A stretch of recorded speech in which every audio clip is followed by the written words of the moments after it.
On your close grip press, this is going to be targeting your triceps, and the difference between this and a basic bench press for your chest is going to be the elbow placement. So you want to make sure you keep your elbows tucked and you lower the bar a little bit lower than normal so that you can stretch the triceps and then explode out of the movement for an ultimate contraction of the triceps.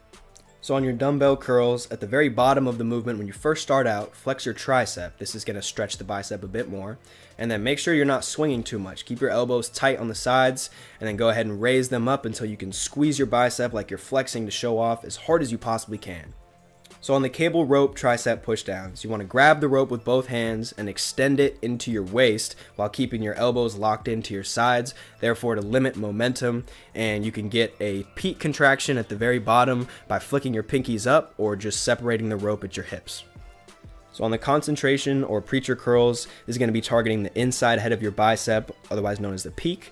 And you want to go nice and slow, make sure you feel a full stretch, and on your contraction or your squeeze at the top, twist your pinky inward a little bit and you'll increase that contraction.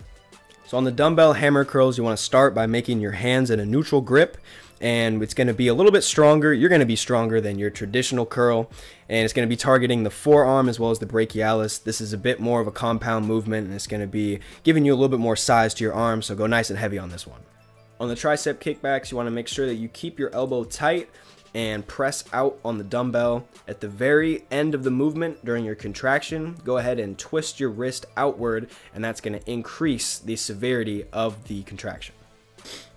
On the barbell skull crushers, it's a bit of an old school movement for triceps. You're going to grab the barbell and go ahead and lower it to about your forehead until you can feel a stretch in your tricep, and then powerfully extend your elbows so that you can get a peak contraction of the tricep.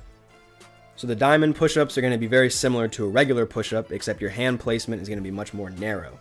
And what this does, as well as keeping your elbows tucked in tight, is going to shift the tension from the pecs into the triceps, which is exactly what we're trying to do as we burn out on this finisher.